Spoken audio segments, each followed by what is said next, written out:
This is the Independent Dealer Podcast. Education by dealers for dealers. Now, here are your hosts, Luke Godwin and Jeff Watson.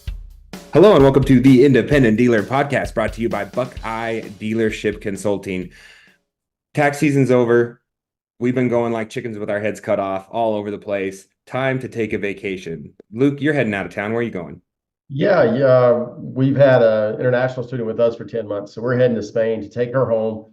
And so a little break from the monotony of being a car dealer for the first quarter and a half of the year is much needed vacation. I'm sure everybody out there understands that.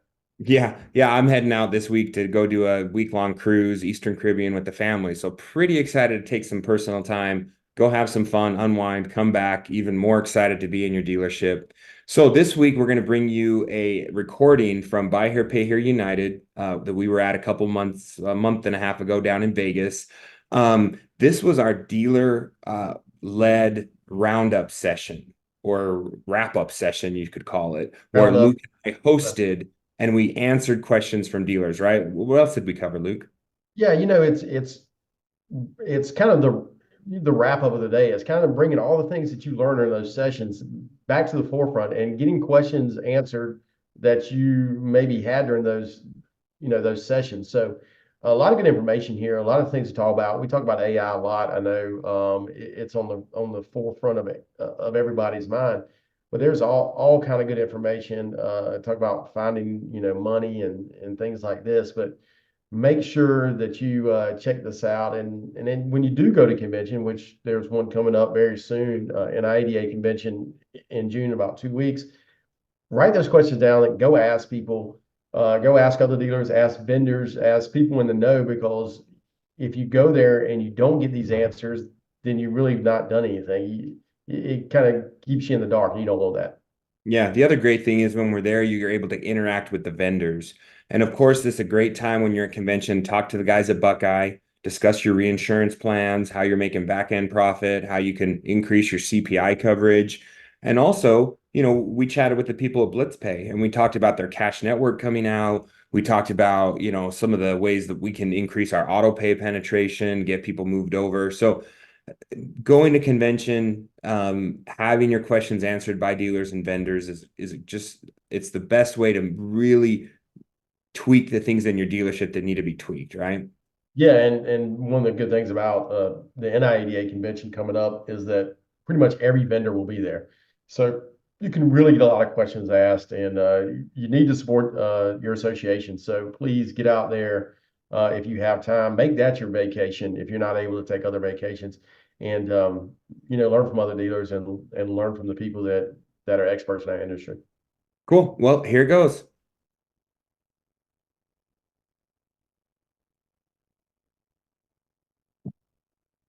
I guess we're just going to have the same outfits on, huh? It's okay. Nobody cares. Hello and welcome to the Independent Dealer Podcast, brought to you by Buckeye Dealership Consulting. Luke and I are still on vacation, so we are bringing you another session from Buy Here, Pay Here United 2024. Happened down in Las Vegas just not too long ago. So if you weren't there, you do have this opportunity to hear a session that Luke participated in, right? Yeah, it was led by our friend Russell Moore from Conroe, Texas, and it's about purchasing accounts. And now everybody out there may not interest you, but what we found during that session was a lot of people who sell accounts were also sitting in that session, and they were trying to understand the mentality of someone like me purchasing accounts or Russell purchasing accounts. Interesting topics.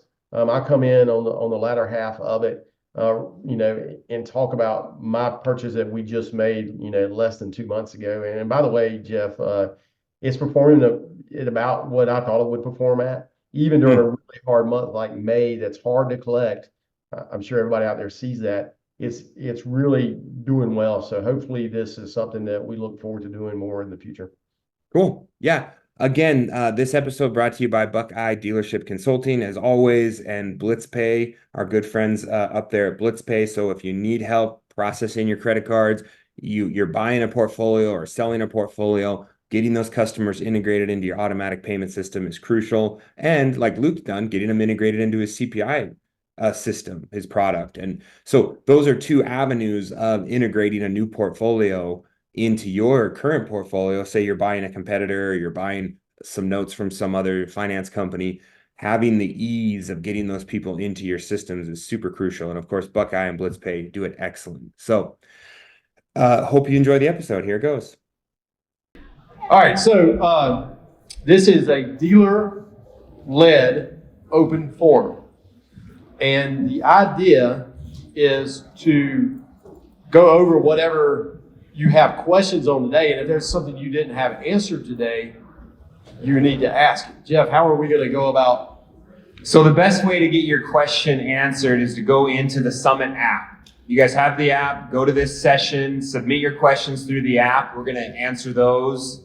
And we're also going to take some directly from the crowd. So if you have a question, bring your hand up. Luke and I will come down into the audience. We'll bring you a mic.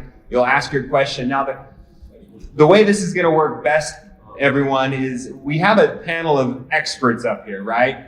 And Luke and I, we always say on the podcast, we don't know everything, but we do know someone who does know.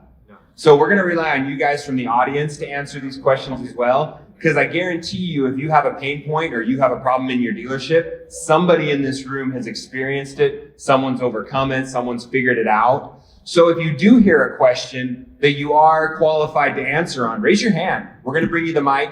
This is all about dealers teaching dealers, right? That's kind of our whole entire shtick is we are the experts. We've done it. We can help each other get through this. So let's start with some quick intros. Yeah, we're going to do just very quickly, and they're just going to say name, where they're from, how long they've been in business, and their favorite color. Maybe? Okay. Tommy. Tommy Brandis, Quakertown, Pennsylvania. Been in business since 1992. Favorite color is purple. Purple. Wait, you fit in with the group. Favorite color? Harlow, A&D Motors, Arab, Alabama. Been in business for 28 years. My favorite color is green. It's the color of money. Oh, very nice. Alan White, been in business 20 years, Henderson, North Carolina, Carolina Blue. Carolina Blue. Govinda Romero, been in business 15 years out of Gainesville, Florida, and favorite color is Bandera Black. Wow. Very It's a difference. Very specific. I like it. I like it.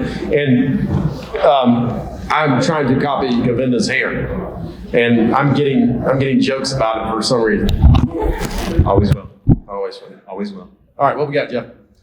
So as you guys think about your questions, we're going to take some questions from the app. We'll take some questions from the audience. So be thinking of what your questions are. If there's anything you feel was left unanswered from one of the great education sessions that we had earlier. So the first one I'm going to ask is self-serving. This is my question that I put in the app. So I'm going to ask this of the panel. If you guys feel like you have cracked this code or figured this thing out, or if anyone in the audience has some suggestions for me, I would love to hear it. So my main concern is kind of in the age of online payments, even cash payments are not being taken in my office very soon. I'm going to switch to that completely. What are you guys doing to make sure you keep contact with your customers and keep that kind of raving fan, right? That's what we all talk about. We want someone that's going to tell their friends. They come in, they chat with you. And back in the day, that used to be the case, right? My customers would come in, they'd make their payment on time, they'd spin a little wheel, and they'd win something silly. We'd have our customer appreciation barbecues. We did these things to kind of keep top of mind. What are you guys doing? Do you have any suggestions for me? Who wants to take it? I know somebody wants to talk. Is this for the customers that they're paying on time and we don't speak with them? My on-time customers are hopefully the best ones. But what I want is I want them to stay in contact with me so that they will refer their friends and family, right? I want to keep that face-to-face bond with them. So, whatever. I would say for me, we're texting all the time. We're doing Facebook Lives, anything that we can do. I may randomly just pick up the telephone, honestly, and just call some of my customers. Hey, if I see them posting on Facebook, I'm constantly just messaging them, things like that. Govinda, anything? What we do is the salespeople, we run a report for the following week whose birthday is going to be there, and we'll go to a supermarket and buy a few cakes, small cakes, and then we call them and tell them, hey, can you swing by and pick up your birthday cake? We have a cake for you here, and then we sing a happy birthday for them. So every week, there's I don't know how many customers, but a lot of those show up. So but just the fact that you called them, left them that message, and told them we have a birthday cake, it makes them really happy, and we had people cry. I love it. It's a cool idea. That's really neat. Anyone from the audience have an idea along those lines? Anything you're doing unique or different to keep customer happiness, retention? Like a monthly raffle, TV. Say it loud. So Seth said that you do a monthly raffle, Yeah, like a smart TV or something for all your customers, or just the people who paid on time? On time. Okay. I like the idea a lot. That's pretty interesting. Jeff, I pose though, does that really matter anymore? People are so busy. Do they really want to come to your office all the time? Back in the day, I think part of what Buy Here, Pay Here, a lot of the things we did was we wanted people in our office so we could see the car and we could do this and do that, but we really don't have to do that anymore. Is there a different opinion do we need to do that? Anybody want to take the opposite side? I guess not. Moving on.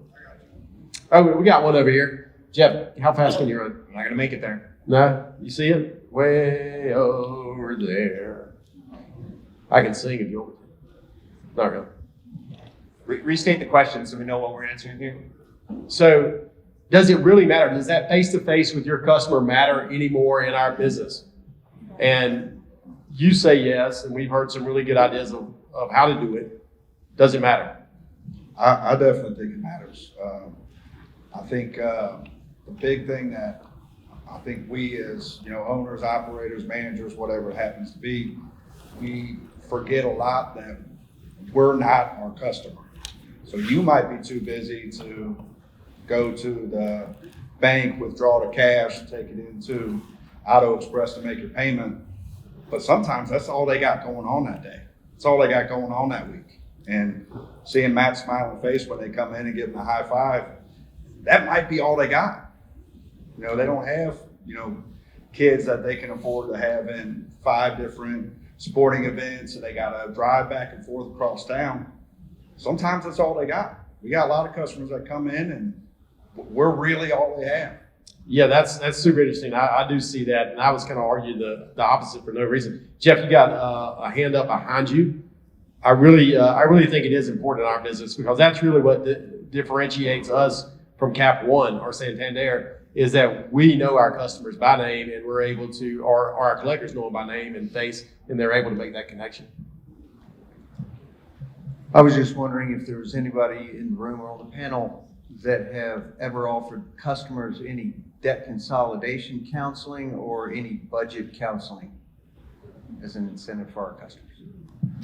So Jeff, I can't hear very well up here. So is anybody offering debt consolidation? Yes. Is anyone offering the Dave Ramsey course at their dealership? Dave Ramsey, you said? That's not what he said. No. Debt counseling, debt consolidation, budget counseling. Yeah. Like, has anyone beat their head against the wall? Has anybody tried that up here? Not professionally. Not professionally. That's funny. Not professionally. Now, what we've done, we've actually done this. Not us, but there's a nonprofit in our town called the Cooperative Ministry, and they're just right down the street from us. And they actually have on staff a debt management professional. And so what we tried to do, and it did not work all that well, but what we tried to do, people who were continually behind, we got them signed up on these free courses and talked them through it. Some of them went, some of them didn't. And we tried to, even if you were getting to redeem your repo, to send them there. Didn't work. Jeff. He likes to talk. So I'm gonna keep him on track. Okay, we have a question in the app. It said, I would love to hear about talking on debt or fundraising with investors to increase capital or to get funds for Buy Here, Pay Here. They currently have no debt. They are funding all their buy here, pay here through cash and retail sales. Things are tight. What have you done? Let's ask the panel if anyone up there has raised debt to fund buy here, pay here. What would be some good advice for a dealer who is currently debt free and looking to grow their portfolio?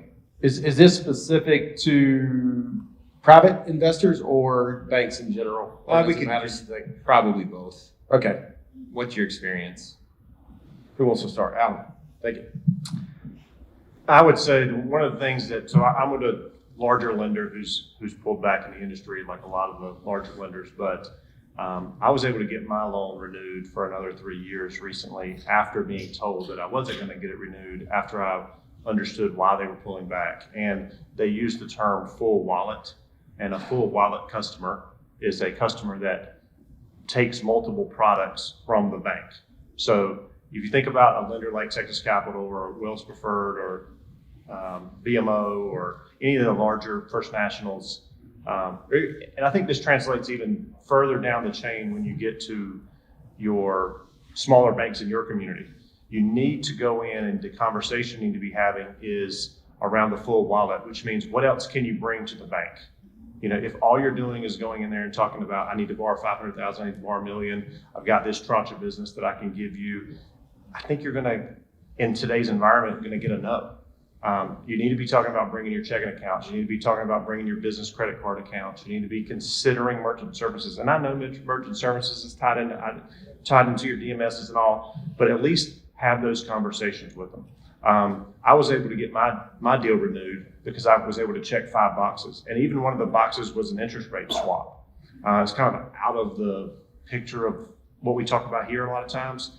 But once I was able to become a full wallet customer, I was able to get my line of credit, which is a large line of credit, renewed. And I think that translates pretty well, even when you're going into these community banks or small banks that you may be dealing with. That's really, really spot on.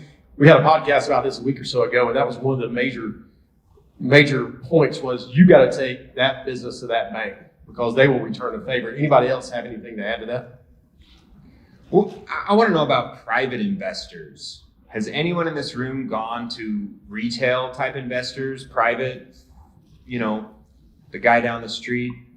Or your aunt or your uncle or whomever that you tried to raise some money from. We've got some hands up over here, Jefferson. Yeah, I would love to know the insight on how you approach that, because so much when you go out to get private money, all they hear is, oh, hard money loan? Okay. And I'm not 50%. How do you present that to someone where it's an investment? You're investing in the buy here, pay here, I can give you a healthy return, as opposed to, I need your shark money, because I'm desperate. So what I did, the first person I spoke to regarding raising capital was my accountant. And she was able to see my cash flow. She was able to see my profit and loss on my balance sheet. And that was the first person who trusted us and gave us money at a very low rate, at 7%.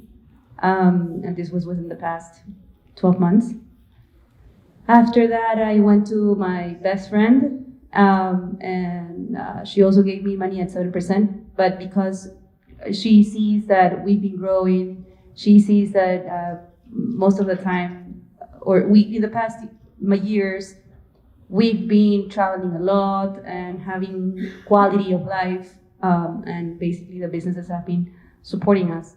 And now with JP, who is our CFO, we are approaching a group of investors from Kellogg University, and the ticket is going to be $100,000 per investor, and we're trying to raise $3 million. And what we did is we show them our portfolio, our projections, and the return, and that's where we're at right now. I love that. Going to your CPA or your accountant who knows everything, and a lot of times your CPA and your accountants know people with a lot of money, right?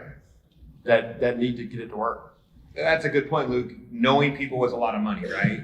Your network is your net worth.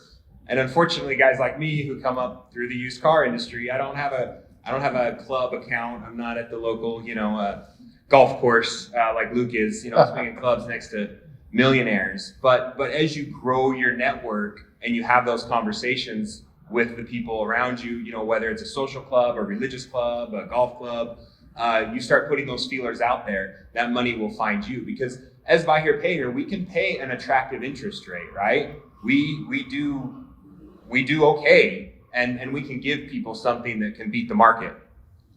Is that Dan?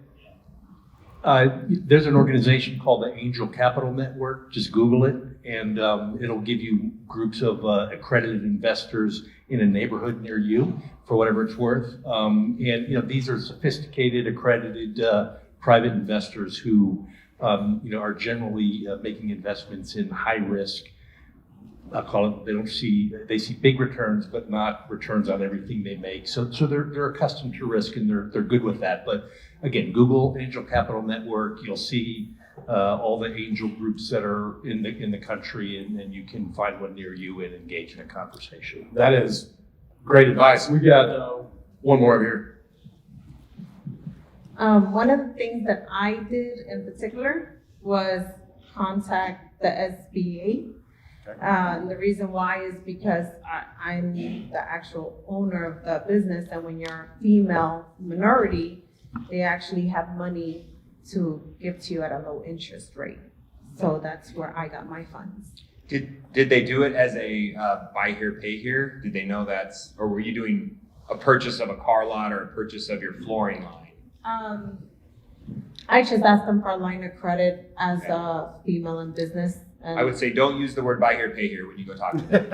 Experience. It didn't make a difference. They were more interested in seeing that I was a female minority, and they went off of my P&L, and based off of that, they gave me my line of credit. Yeah, that's great. Great advice. And then I would say to piggyback on that is when you do find these private investors or these groups, run these contracts past the network of professionals here, right? Steve Levine, JP, and those guys, you know, make sure they're not presenting you with a contract that is completely one-sided, thinking that you don't know any better. So, questions for the group? We have one here. Okay, stand up this time. We want everyone to be able to see you. That's okay. I'm glad Jeff can run. I can't run anymore. Question for the entire panel. If you can go back in time to the beginning of when you started your business, what advice would you give your younger self? Either do earlier or don't do ever. That's always a good question. Let's start with Tommy. I think mine would be, instead of opening the second location, I would have opened a service center and learned service. 32 years, I still do not have a service center. Mine would probably be to start reinsurance a whole lot sooner. Amen. CPI for me. That was going to be mine, so I'm going to come up with another one on the fly right quick. Absolutely, I'd do it again, and I would probably grow with a little less debt. That's always smart. Always smart. I probably would have had maybe 2 mentors of somebody who's very successful, and pay them or see if you can get it for free or whatever the case is, and just hold your hand for at least the first 24 months from you starting. I think he'll help you accelerate much quickly, not lose as much money, not do a lot of trial and error, and will save you a lot of time and money. And whatever it takes you 10 years to get, with 2 good mentors there, you can do it in 4 or 5 years. There's a lot of great mentors in this room, and if you are here and you're new, find one of these guys who've been in the business for a long time, and if you don't know who they are, ask around. Somebody will tell you, and they'll point you in the right direction, because there are dealers here that have forgotten more than I know, and I think I know a lot. Yeah, and that's, again, the plug. If anyone was at Steve Jordan's session earlier this afternoon, he had 4 great panelists, and it was similar, biggest mistakes or smartest decisions they made. And so many said, start my reinsurance earlier, start my CPI earlier, join a 20 group. The recon, having your own service center was kind of in and out. Eric said something really great. Take care of yourself. He wished, taking care of yourself mentally, physically, dealers, we're burning the candles at both ends, right? That's what we do. We have all the answers. We can do it all. We're there 12 hours a day. Make sure you're taking care of yourself. So that was a great one. What else you got? Anyone from the audience have an answer to that question? Because this is where we get the wisdom from. Things you wish you would have done 10 years ago. Okay, moving on. Someone's got a good answer to that. I know they do. They just don't want to speak up. If you have a good answer, you can send it through the app as well. We'll say it out loud if you're too shy. Okay, any other questions for the group? We're not going to let you out here earlier, so bring the questions. Yep. Just wondering, what's the ACV and what CPI premium do y'all charge? We really wanted to stay away from that because it's such a. I think we're going to stay away from that question. I'm sorry. Are we going to stay away from that? Luke's crushed it. Your ACV and the CPI you charge, we could run through it real quick. You think so? Okay. Yeah. What's the question? I mean, your reinsurance company will tell you based on the math there is a certain set, but I'm guessing we're going to be 130 a month, 130 a month, 130 a month, 130 a month. Your CPI. What's your? I don't. There's no need for that. Let's move on. Great. Do we have any other questions that Luke will shoot down from the audience? We have one back here. I'm really sorry about that. It's one of those pet peeves of mine. What's your ACV? I don't care what your ACV is, honestly. Hey, real quick, I got two questions. First one, it seems like every time I talk financials with people or whatnot, they normally, it seems like dealers care about certain things. You get 10 dealers together, they all care about 10 different things. I'm curious, what is the KPI that you're most concerned about? Hey. Second of all, on the birthday cake thing, does that work for repos? So that's funny. Yes, of course. Here's your cake and you're walking home. So that is actually something that's super important. Key performance indicators. And if you go around this room, there's probably 100 different answers. So let's start on the panel. What is the key performance indicator? I think there's a big echo. Big I'm having echo? a hard time on It's hard to hear up there. That's the reason I came down here. So I'm gonna walk back up there. You can hear you. You good? Okay. Key performance indicators start here. The one that you care about the most. Cash collected. Cash collected. The mic.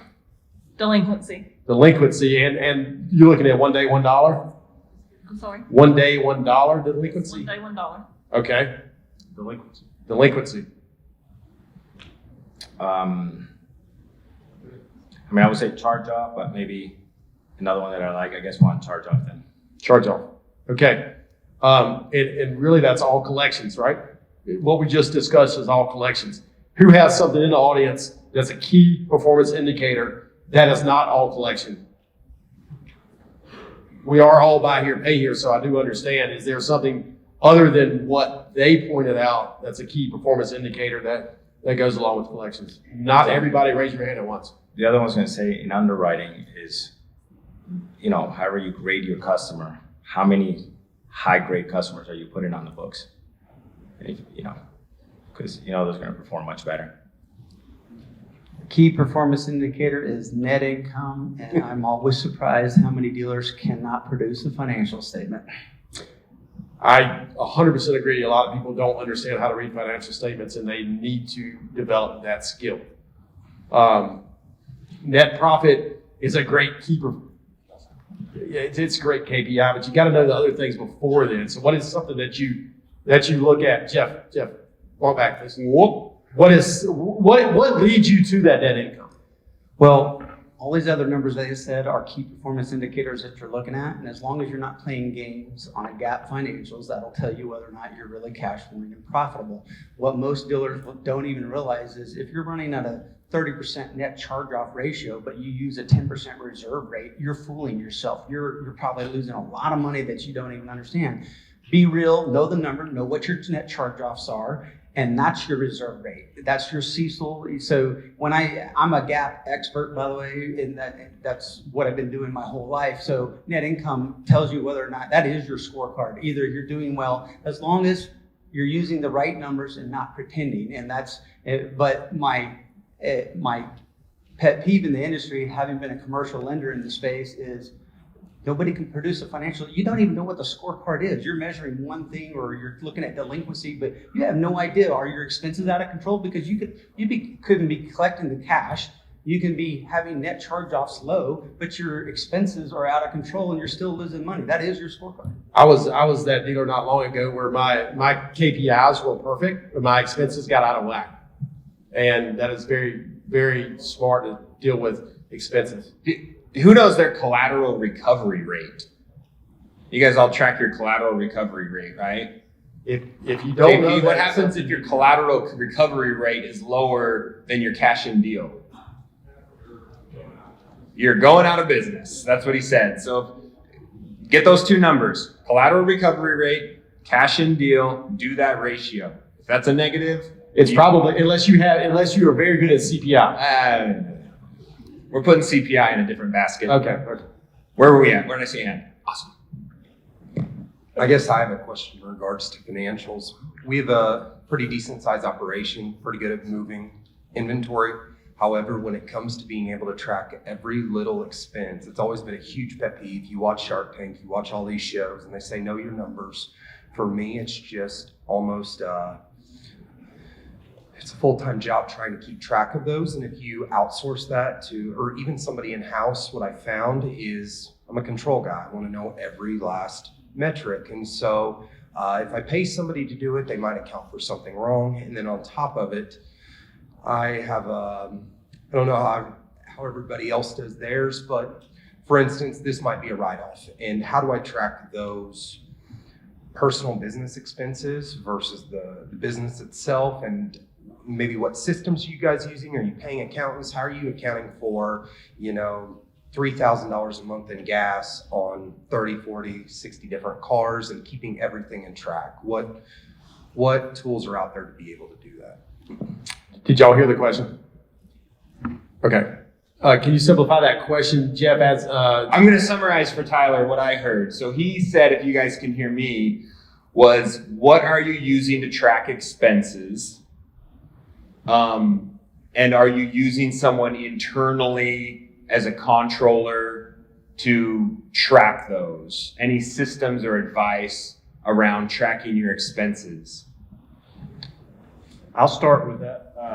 We use just general expenses. We switched all our credit cards to Ramp, and Ramp is a credit card that allows you to instantly take receipts and then take a photo of them, and it pushes it through QuickBooks, organizes them for you, allows you to shut people off instantly if they don't do a credit card receipt. That really helped from an internal control perspective on people going to the gas station and the charge being $36 instead of $33.18 because there was 2 drinks on there or something like that. At the end of the month, when our CFO puts together our financial reports, it specifically highlights the variance. So it's month-over-month variance and then year-over-year variance. So, if I see anything more than a 2.5% spread there on something like gas, and gas would be an easy example because you can mentally kind of think back to what gas was then. But then the third one is, being involved in the 20 group, because, I can look at my stuff and look at variations between the two. But getting away, going to a 20 group, and then benchmarking yourself with other dealers that are similar in size really helps you, shine a spotlight on, wow, like I really am off in this specific area.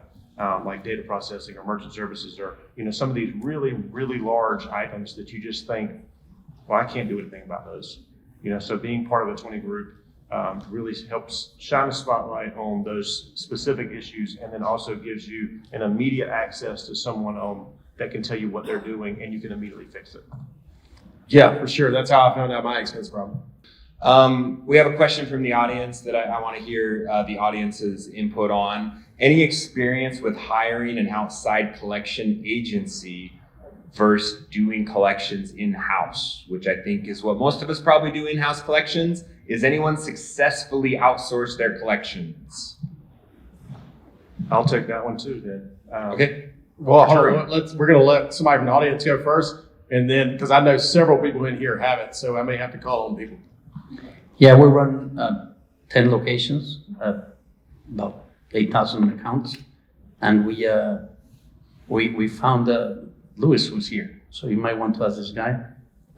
He ran a company, a servicing company that started from 0 to 6 billion in 5 years, assets under management. So he collected on that.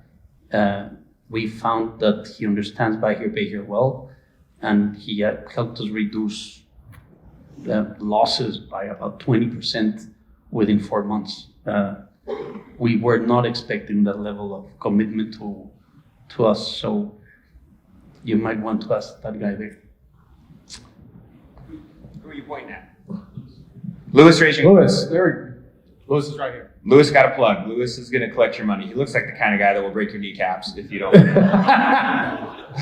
Louis Soprano? Okay. Alan. So pre-COVID, we had 12 collectors all in the same room, call center type setup. In the middle of COVID, we sent everybody home, made the decision to start bringing in outsourcing. Right now we're 50-50. So we have, through attrition, we've worked our way down to 5 US-based, 4 Mexico-based collectors. We've had a very positive experience with outsourcing.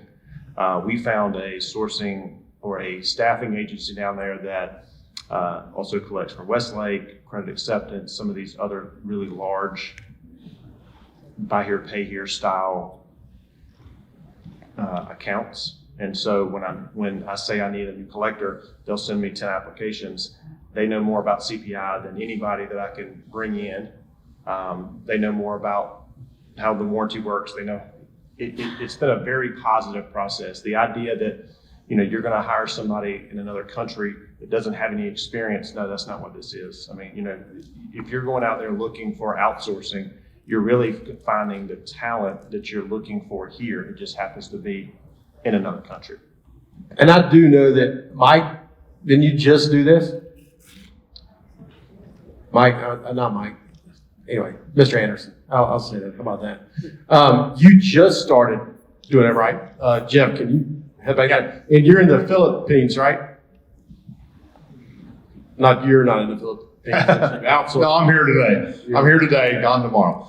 Yeah, we just started with outsourcing on both the lead development and collections, and we're 3 weeks into it, so it's young, but it's already changed the atmosphere in our office.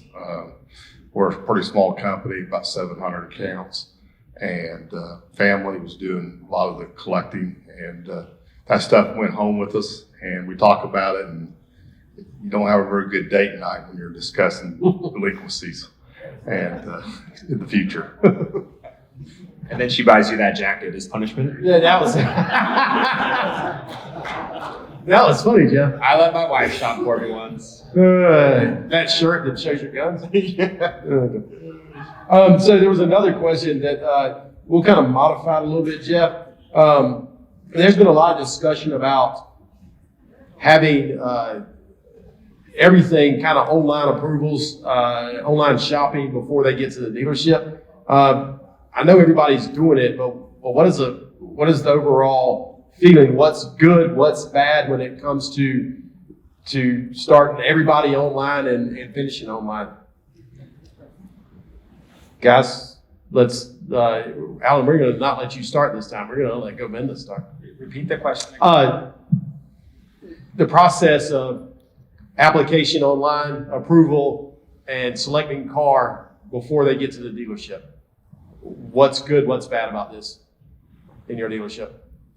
I mean, different customers are in a different stage of buying, right? Some haven't chosen their car yet, they kind of have an idea. So we assess first where in the funnel is the customer in the process of buying that vehicle, meet them at that stage of it, and then, get them in the store, or if someone's a little further away and they don't want to drive here, or pre-qualifying before they come. Facilitate, make it a good experience. That when they come, it's a much fast track path to get them in a vehicle. Sometimes they come from far and you don't pre-qualify them a little bit, they get mad. Yeah. You made them drive all the way there into denial.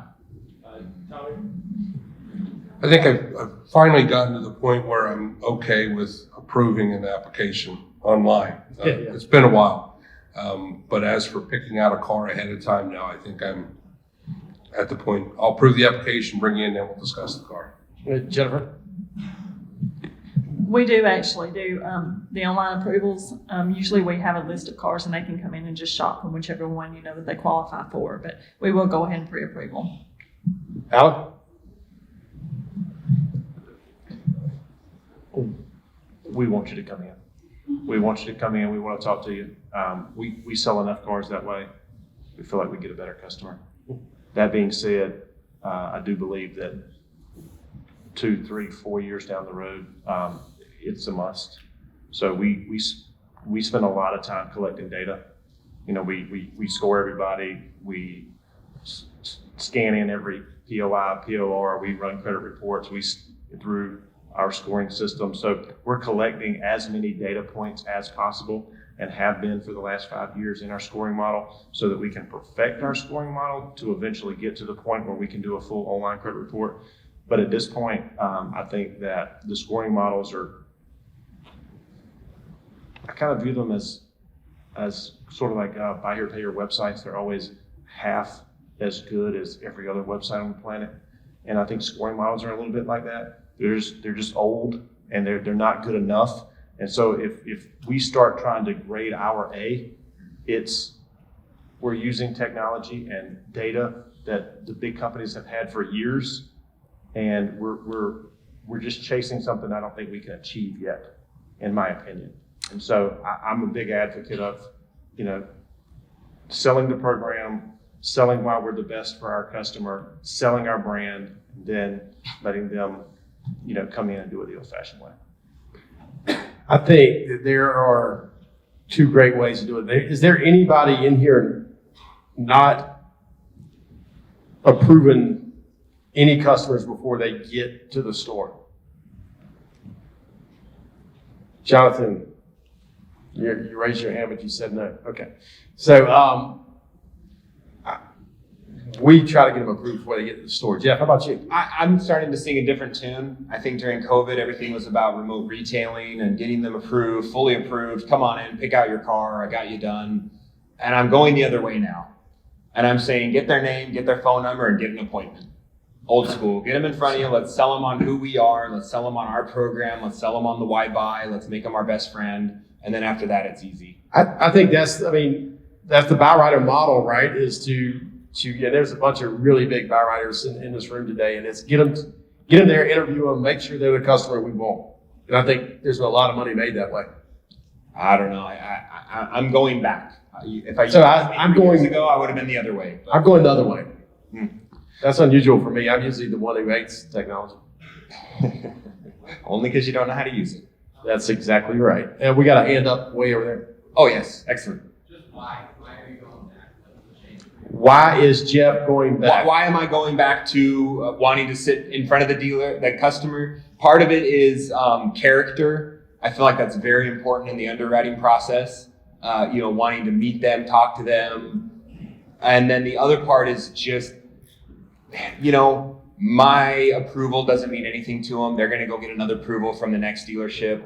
Cars are cars. They're all commodities. What I need is I want them to fall in love with my program, my salesman, and then they'll buy the car we tell them to buy, almost a little bit jokingly. But, it's more about selling us and less about the car. And I feel like an approval is just selling a car, selling a dollar amount. But that's my opinion. Probably wrong. Jeff, there's another question that came off of that question, maybe. I don't know if that's the one, but I like this one. Has anyone tried a third-party BDC to manage internet leads and had success? I know a lot of you have. Who is using a third-party BDC to handle their internet leads? Maybe we could ask this of the panel. And who is allowing AI to interact with their internet leads first off and maybe bring that lead down the sales funnel to some point with artificial intelligence? Anyone on the panel able to speak to that? So BDC was huge. Third party or outside BDCs were huge for a bit. I think they've gone down, is not gone down, but I think the use of that is less and less. Anybody in here using a third party BDC? Jack Carter is. Right here. Jack, tell us about it. We're using a company that's instantly responding to leads, right? It starts off as AI and then it goes to a person. I don't really know how successful it's been yet because one of our staff members needs to take over that conversation in a very short amount of time, meaning I've got to have the manpower to do it. So we've kind of just started tapping into that. We're gonna work on that some more, but we are currently engaged with that a little bit. I don't know that it's been a big deal for us yet, but just in the infancy of it. Anybody use the AI bot to start this conversation other than Jack, maybe? Is that a thing yet? Jeff, you should know. I don't know anything about AI. I always thought that was Allen Iverson. And now I just figured out it wasn't. Even older. No, I mean, I think no one's really using it yet, huh? Nobody to any degree that they're confident to stand up and say they use it. We got one. I'm right here. Look. Yeah, there you go. Okay, here we go. So I love this. Somebody raises a hand and says, you got to answer this. I'm a team player, guys. Anyhow, what are we going to now? AI. All right. Probably about 3 months ago. Probably about 3 months ago, we did get involved with a company that offered the AI. I was very reluctant. They had great salespeople. They did actually prove to be a wonderful asset to us. I do believe that it keeps the customer engaged very quickly. I've had customers that has actually came in and said that got them there. They didn't get a chance to actually check into our company or search for a car till after hours. It kept them engaged, got them to my salespeople, and I'm highly impressed. I love that after hours, because how many people shop after hours? A ton. And if you can somehow control that, sure helps. Anybody up here want to add anything? Hold on. What was her name? And people are going to want to ask her questions afterwards. Lisa with D&D Motors. She's going to be around. She has her booth to at answer the questions. Expo Hall, booth 300. She'll be selling. She's going to get a couple free months from that vendor. Yeah. Russell has a question. Guys, I'll add something. So probably about. Hey, Lisa, what was the name of the company that you're using? Hammer? Yes. However, I will add to that I just was told by Podium that they are bringing their AI, which I did sit in on. It looks as though it's Yeah. There are, we'll just say there are multiple companies doing this, and there are several doing it well. Are we good with that? And there's some really big companies doing it. So I will add too that I started about 3 or 4 months ago doing it. I lost a salesman and I had one salesman left and I didn't want to hire another one, so I turned on the AI. We use Neo, so I turned it on. I didn't want you to mention these people's names, Russell. Okay, I'm not using Neo. So I turned the AI on and I haven't missed a beat. It is handling the flow and I use it as a sales assistant now. So it's basically allowed me to use one salesperson to sell for me, and it's working fine for me. Okay, anybody on the panel using AI? I don't use it. No, me neither. Okay, one more out there. I just wanted to make a comment about the after-hours leads and engaging with them.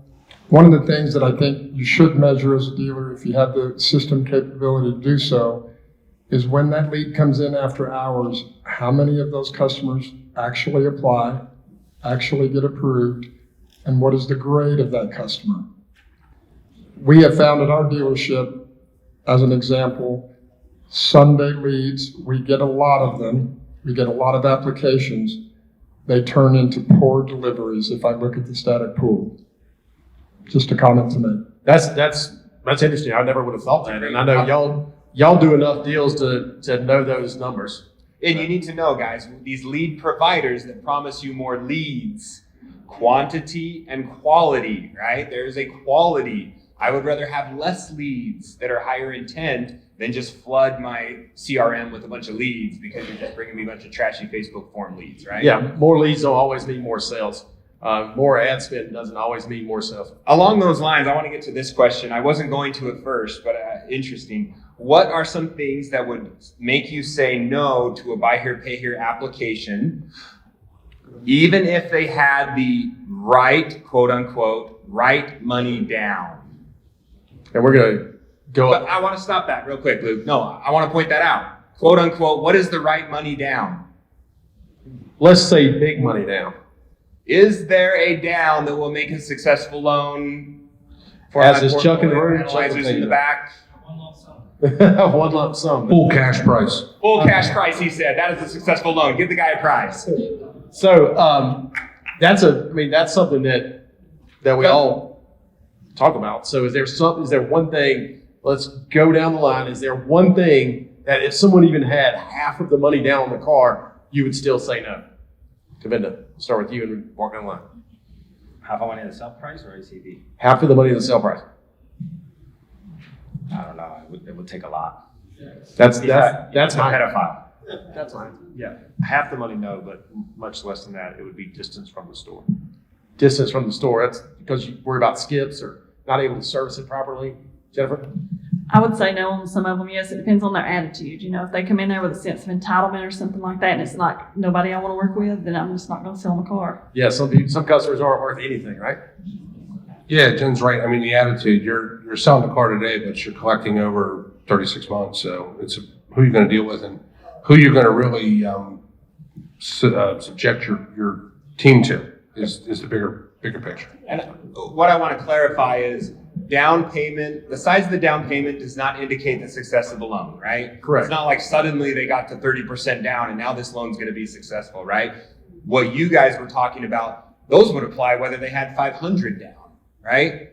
You know, it doesn't matter if, and we talk about the priority, right? Like what's the most important thing for me? I'm a small buy here, pay here. Proximity to my store is the number one thing, right? I know that repos become exponentially more expensive once they get out away from me, right? It's just not worth it, right? And then you have stability, character for me. So that's what I wanted to point out was we focus on down payment. It's not always about down payment. Well, and I'll argue down payment matters because it lowers the PTI. So I'm going to say down payment does matter. Well, it matters, but it won't make a successful loan. It might if you get enough down that they can afford the payments. I'm just arguing the opposite side of this. Right, but that's PTI. Right. Now you're arguing a good PTI. All right, we got someone over here. For me, and I just go a couple towns out. So he asked, what is the radius from your dealership? For me, it's 50 miles. I don't, obviously guys, no one in here picks and chooses based on zip code or neighborhood. So we set up a very formal 50-mile radius. We have 5 minutes remaining. So this is the time to really get those questions in. Is there any session you went to today that something was said that you didn't understand that maybe we can get a clarification on? Anybody want to raise their hand and say that? That was a bad question, I guess. Jeff, you got anything else? Let me answer your question. Is there anything I didn't understand? Yes, there was a lot of stuff I didn't understand. A couple other takeaways I had from some of the sessions I went to, and maybe we can get some people to chime in on some of these.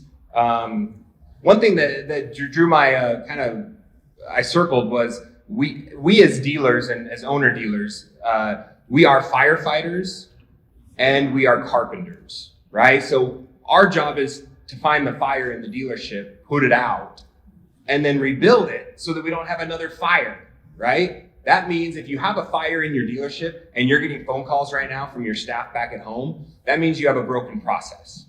That means they don't know what to do or they're scared to do it because you haven't given them good guardrails or a good process to complete the thing that's staring them in the face. And so right now it's a little smoke and a little hot, and then they're going to ignore it. And when you get home on Friday, it's going to be a full-scale fire, right? Your fault, not their fault, your fault.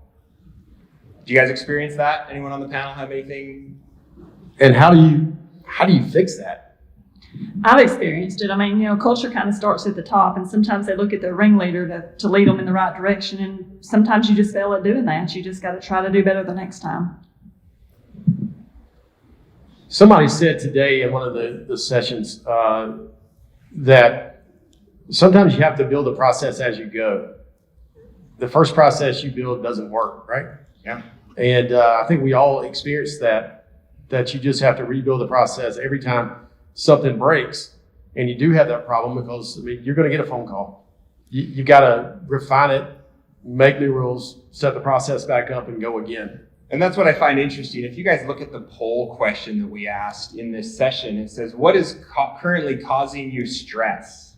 If you guys have time to go in the app and look at that, I really thought we were going to have a theme. I thought I was going to ask a group of dealers, what is causing you stress? And we would have a theme. Oh, we're all struggling with, ACV or affordable cars or finding mechanics. It's all over the place. It's literally everything. These answers are the entire dealership operation. So really interesting to me that everyone has experienced, some sort of headache or issue, and it's all over. And don't feel ashamed to ask the question, because somebody has dealt with it before, for sure, or is dealing with it right now. Somebody said their biggest headache was you, and I assume that meant you. I guess. I don't know who did that. Yeah. So maybe it's the why. guy that shut down the question. My bad. Sorry about that. I feel like if you have a good manager in every department and you have good sustainable KPIs that you meet in a weekly and a monthly basis for each of those departments, when there's a fire in that department, the manager will take care of it. You don't even hear about it, right? How many fires happen in a week?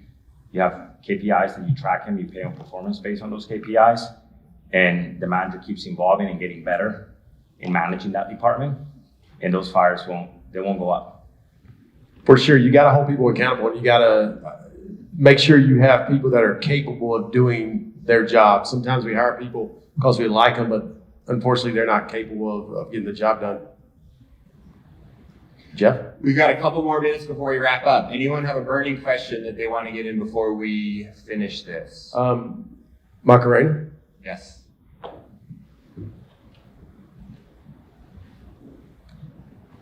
There was a speaking session where you guys mentioned something about late fees in the state of Florida, that you cannot charge more than, I think it is a 5%. Can someone clarify that part, please? Somebody from Florida that knows about late fees. Steve Levine, is he in the room? Steve, can you answer that? Steve does not know that off the top of his head. He can look it up, but I'm sure he can get you an answer. Raise your hand, Steve, and so Mark Rainey will figure it out. Okay. Another question. Have a question? Any question works. Okay, I want to share some of the results from our poll, which you guys can get into and look at. And we're going to do this again tomorrow, right? We're going to have the same wrap-up session. So please submit your questions. Think of your questions. This is the whole point of these conventions, is to learn these things that we don't know. But I also want to get the attitude of the panel here before we wrap up. So we asked the question, what is your attitude towards the next 12 months? How many of you guys think the attitude was good?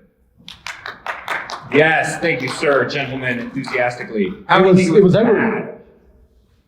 We think it's good, guys. We think the next 12 months are going to be good for buy here, pay here dealers. They are going to be good. Part of it is this: we love predictability. Our whole business model is based on predictability, right? So when we know interest rates are going to be probably where they are, no big cuts, maybe no big leaps. We know that unemployment is going to be pretty darn good, right? We know cost of capital is going to be where it is. And guess what? We know that cars are now back on a normal depreciation curve, right? You guys all seen MMR retention. You know what they're doing. We love predictability, kind of like we love our spouses, right? We love them to be predictable. 100%. Right? Luke, you don't want the up and down of a big spouse, mood swing, right? Big mood swings are bad. Yeah. Same with your employees. You like them to be very even-keeled and predictable. So I think our next 12 months could be some of our best. Panel, Wrap it up. Specifically you're looking forward to? Let's wrap it up with the next 12 months, y'all's assessment of it, and then we'll call it a day, and cocktails will be served. I think things have finally, for lack of a better term, stabilized. Cost of car may come down a little bit. Delinquency, I don't think is going to fluctuate too much. I think everything's kind of finally calmed a bit, so we can now sit and just kind of figure out where we're going from here. Crank it out.